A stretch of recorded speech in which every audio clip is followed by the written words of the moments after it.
Welcome to the Lean Out Your Business podcast, a show dedicated to helping entrepreneurs accelerate business growth and simplify success. I'm your host, Krista Grasso, and I've been working with businesses for more than 2 decades to help them lean out and optimize what's working while eliminating anything that's not adding value.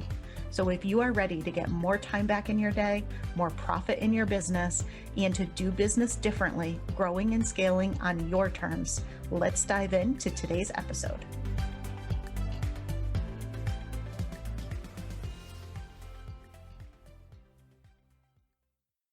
Hello, and welcome to another episode of the Lean Out Your Business podcast. Today, we're going to be talking about prioritization and specifically how you prioritize to know that you're working on the most important things at different levels in your business. So there's the prioritization that you do at more of a macro level, where you're looking ahead at your year, you're looking ahead at your quarter. Then you start to get more granular as you start to build out more detail and do that just-in-time planning that I talk about a lot. And that's where once you're clear on your priorities from a longer time horizon, you're going to need to get clear on your priorities for the upcoming month, then the upcoming week, then the upcoming day. And so in this episode, I take you behind the scenes and share with you one of my weekly lean coffees that we do over in our private Facebook group, where I did a training for the group on prioritization at each of these levels. So this is a little insight into what our lean coffees are like. If you're not already a part of our Facebook community and you don't already join me each week, I invite you to go ahead and join me. You could head over to leanoutmethod.com/group. It's always a great discussion, and I go ahead and answer any questions if you have them in the chat as well. So for today, I hope you really enjoy this behind the scenes of one of our recent lean coffees. I'm excited to dive in for today's topic. This was actually Jess's idea. And what she had said was, she's been seeing some questions and getting some questions from folks about prioritization. People feeling a little overwhelmed, a lot to choose from, a lot of things that they could be doing, and not really being sure what to focus on. So what I thought I would do today is share with you some of my favorite prioritization techniques so that you are clear on what to be focused on at all different levels. So whether you're doing your quarterly planning and you're looking ahead at this entire quarter and trying to figure out of all the different ideas and things that you can do, what should you focus on? If you're doing your monthly planning where you're starting to get a little bit more detailed and more refined in what you're committing to, or whether you're doing your weekly or your daily planning where you're getting super laser focused on what you're actually going to spend your time doing. There's different tools that you can use at different levels.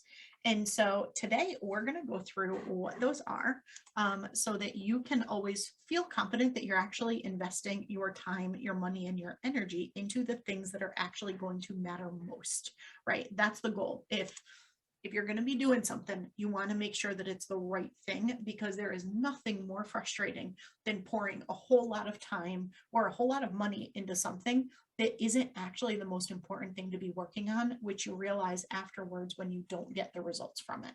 So that's what we're going to be talking about today. You will notice that I posted a graphic in the group called the Eisenhower Matrix. So go look for that graphic because we're going to walk through it. That's one of the techniques that we're going to be talking about today. It's only one of them, but I wanted to make sure that you had that graphic as a takeaway. So go find that. And we're going to go ahead and dive in, get started. Okay, so when you're trying to get clear on what to be focused on, you know what I'm going to say to you, because it's always the same. It starts with your vision. So there's kind of 4 core things that I would consider input to being able to make good prioritization decisions. And the first one is your vision, having that clarity on where you're going, what's important, why it's important to you, both from a longer term perspective and that more near term 1-year perspective. The next piece of that is your goals. So what are those goals that you're focused on right now? That is always going to be your number one thing that you want to look at to make sure that as you're prioritizing, you're selecting the things that are going to actually help you achieve your vision and goals. But that's not the end of it. And these are all things that you've heard me talk about in the past, right? The next is your capacity.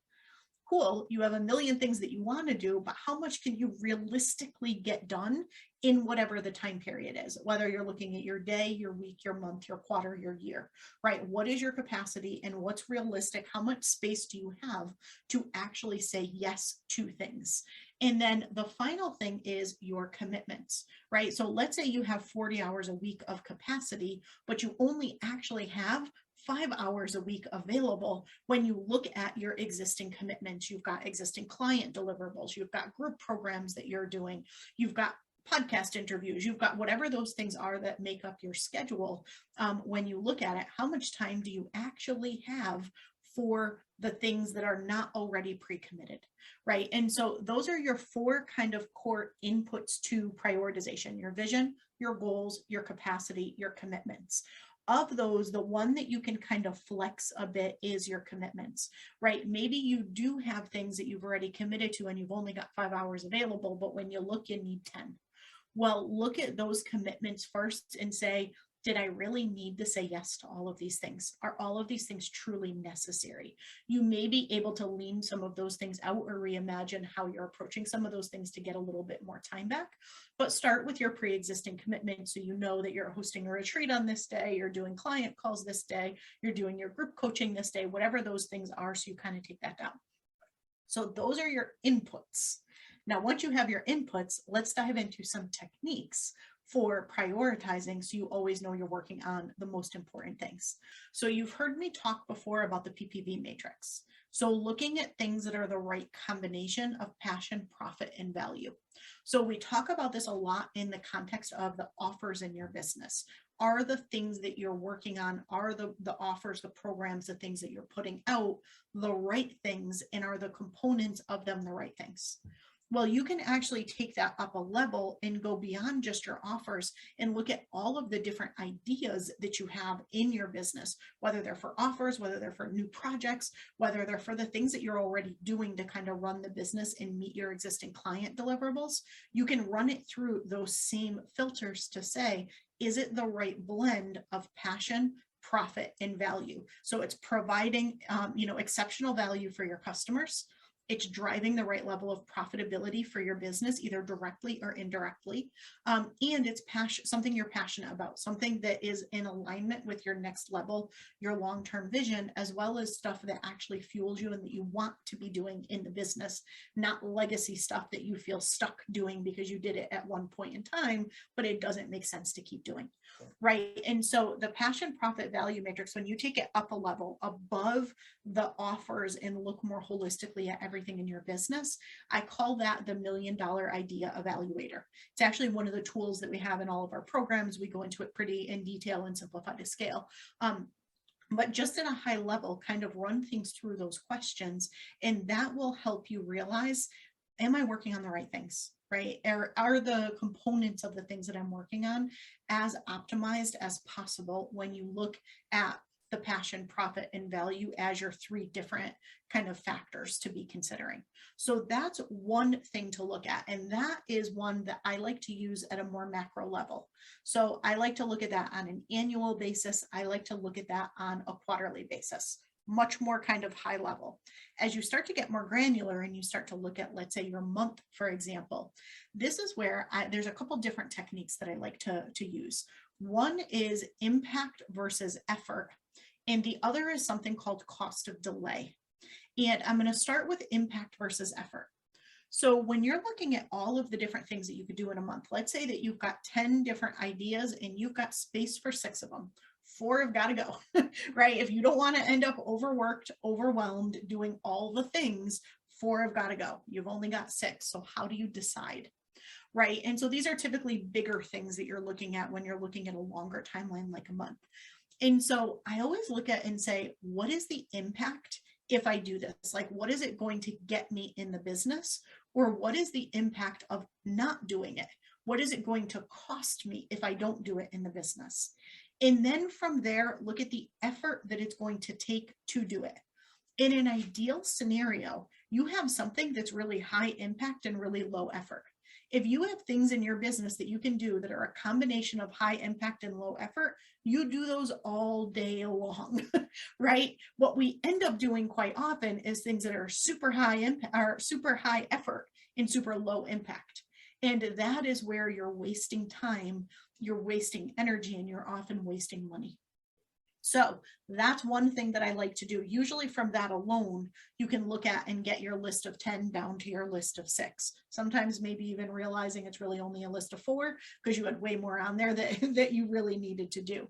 But when you factor into that cost of delay is a lean concept. It's something that when I consult with my clients on, we look at, but it's where you look at what happens if you don't do something now. So for example, let's say I use this as an example for people when they're creating planners, when I'm helping them create planners and they're like, I've got 3 ideas. I don't know which one to do first. And so you look at, when is somebody going to actually use that planner? When is somebody most likely to use that planner? And let's say that it's a planner for moms to get their kids organized to go back to school, right? Well, if you're looking at different options and you're looking at, I can release this product in the May timeframe, right? If you're doing your planning and you're looking at it, well, that's great, right? That gives you enough lead time to get your marketing in place, to get things out there for moms to go out and buy that planner that they're probably going to need for around September when the kids start to go back to school. Right. Now, on the flip side, if you had another planner that could be done in January, and you could release it in May, well, you've got a whole lot of time before you really need to release that one. If you were picking between the two, you would go with the one for moms, for kids going back to school, because there's a greater cost of delay. If you don't get that done now, you miss an entire year. You miss an entire season of people being able to go out and actually use that product and get things done. Whereas the one for the beginning of the year, you still have a lot of time to be able to get that done. So from a cost of delay, you just look at that thing that you're doing. What's the impact if you do it now? What's the impact if you don't do it now? Like, what's the opportunity it's going to bring into the business, or what's the negative implication or cost to the business if you don't do it? So that's how you kind of use those two together. And again, we looked at passion, profit, value, the $1 Million Idea Evaluator at that annual and quarterly basis. We're looking at impact and effort and cost of delay at more of like that monthly basis. Now we're going to look at your days and your weeks, and that's where the Eisenhower Matrix comes in. Before I dive into that one, I want to switch over to you, Jess. Jess, anything you want to add? I like the connection and actually just the process of hearing all of these things, because it's so helpful in learning how to manage it. So once you have a routine, or at least know what to think through and how to look at it, it makes the decision-making process so much easier. So it's like, okay, what impact is it going to do if I complete this, or if I don't, how is it going to impact me? Okay, great, boom. And then it's like those simple thought processes, as long as you can do it consistently, significantly impact just taking out the work and the labor of trying to avoid or think about and prioritizing something. And sometimes it's like when you become familiar, it just becomes routine. It does, right. It's like, I'm giving you tools that sound like a big thing to use. We just use these all the time and we don't talk about it. We're not like, oh, let's talk about cost of delay. We're just naturally kind of thinking that way. And we're making those decisions being like, oh no, when we look at the timing, this one needs to be done now. We're not consciously saying, hey, let's do a cost of delay activity, right? It just kind of happens. It becomes second nature. But until you get used to using these techniques and these tools, you want to really kind of master using them and thinking in that way. And then they do become very routine, very second nature. And you're just going to find that you naturally prioritize things. And it's very rare that you have to kind of like whip out one of the tools. And it truly is when you've got 7 things, you've got space for 6, and you're like, all 7 are super important. How do I pick 6? I can't pick 6. That's when you have to kind of revert back and actually get more intentional with the use of the tools. So let's talk about the Eisenhower Matrix. I've seen a lot of different businesses, a lot of different coaches take this matrix and kind of position it as their own. It kind of drives me crazy when somebody takes somebody else's intellectual property and presents it as their own brilliant idea. I want to give credit where credit is due. This was created by Eisenhower. And it's sometimes called the Eisenhower Matrix. It's sometimes called the urgent important matrix. Other people, like I said, have kind of taken this and tried to pretend it's their own and to slap different names on top of it, but it actually originated from Eisenhower. And it's a way of looking at your activities and your work and the things that you need to do and looking at what's important versus what's urgent to decide not only what should be done at all, but what should be done by you. And so I put out there, the actual matrix itself, as well as some examples of things that might fall into each category. And so there's the things that need to be done. There's the things that need to be delegated. There's the things that don't need to be done at all. When you look at the things that need to be done, there's things that needs to be done now, like do them first. And then there's things that need to be done soon and you do them next.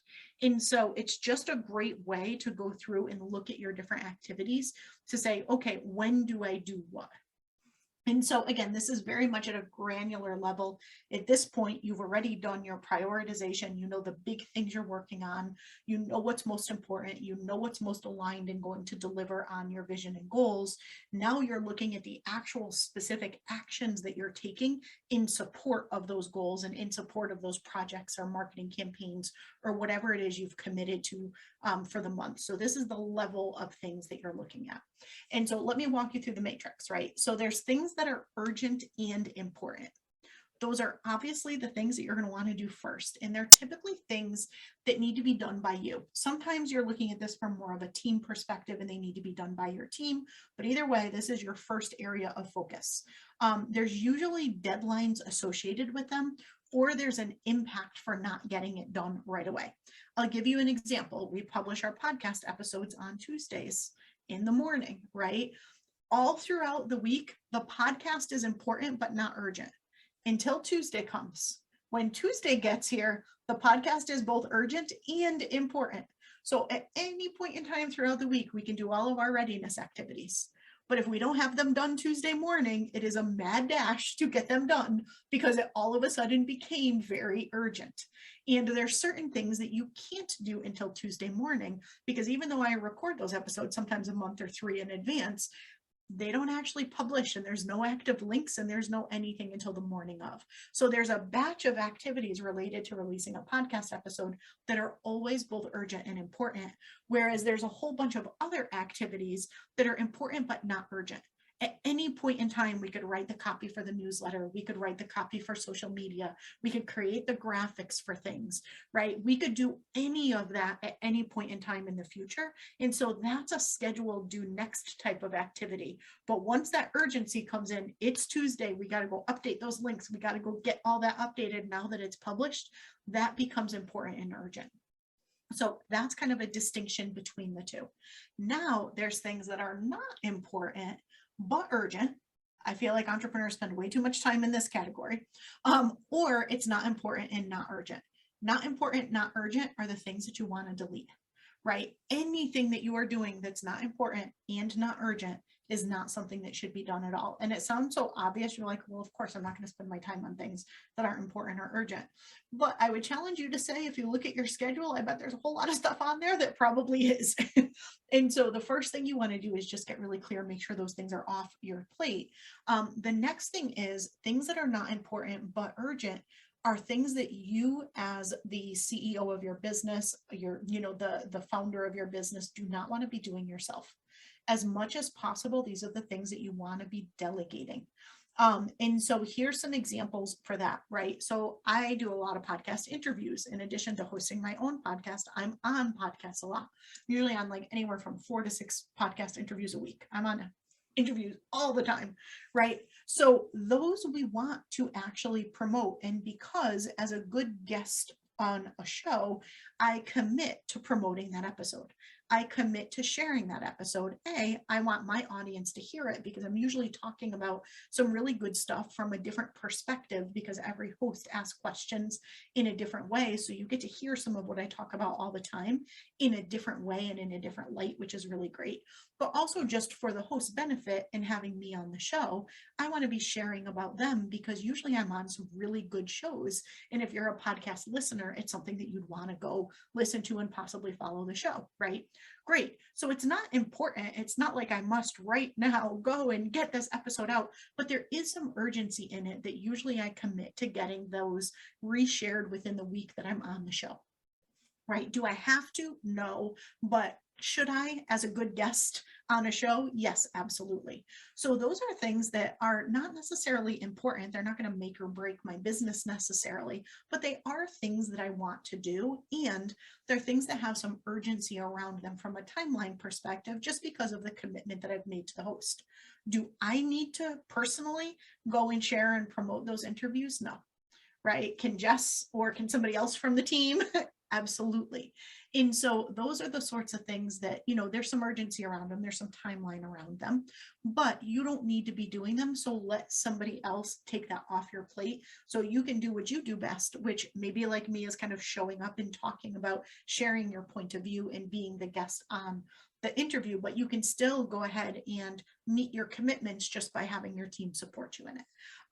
And so here's some examples, right? Promoting recent podcast interviews, creating the graphics for your social media stories, right? How much of your social media are you doing yourself? How much do you need to be doing yourself, right? I personally, on my personal account on Krista Grasso, I write every single post that's out there on Instagram.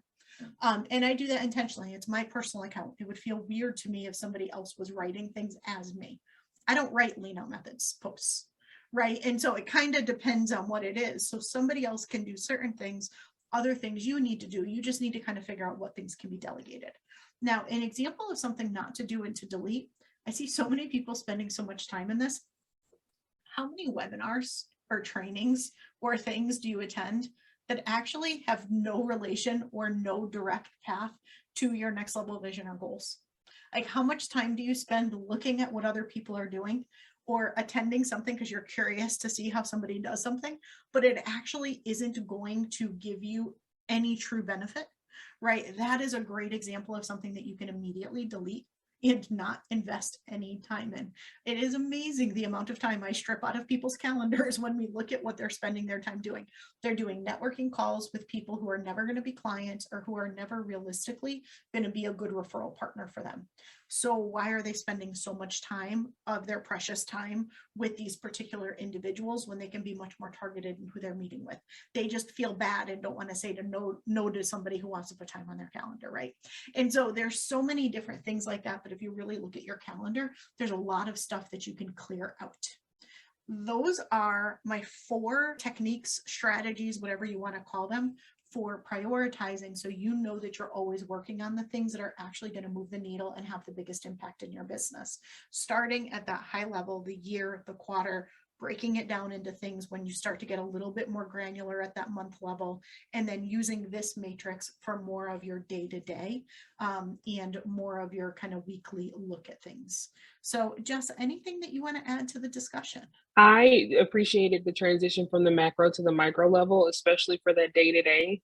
For some that may find it have that, I don't know where to start. At least starting with the matrix could be helpful so that they can at least help with the day to day until they are able to, or they feel comfortable expanding to the macro level. Yeah, absolutely. That's a great point. And I think that where I see people get kind of frustrated with techniques and strategies like this is they're trying to apply them at the wrong level. And at the end of the day, you do want to have different strategies and different techniques at different levels because your scope and your focus is very different at those levels, right? The Eisenhower Matrix, super helpful on a day-to-day basis, not really helpful if you're looking at your yearly plan or if you're looking at your quarterly plan. You don't have that level of insight or detail. So find the tool that both works for you and that aligns with the right level of planning and commitment and prioritization that you're trying to do. And as we talked about before, you might want to put some focused effort into it initially, but then it will just become second nature, and you will find that you just become kind of a prioritization pro, and all of your stuff is naturally prioritized because you're just running through all the different questions and all the different kind of like calculations in your head without even being consciously aware of it because you just do this so frequently. I hope you really enjoyed this behind the scenes, and I would love to see you join me for Lean Coffee each week, which you can do over at leanoutmethod.com/group. I will see you again next week.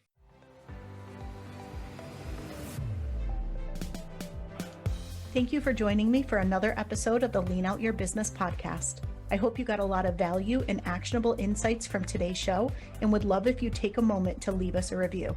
If you have any questions on today's episode or on how to lean out your business, join us over in our private Facebook community where every week we do live training and Q&A, and I'd love to have you be part of the conversation.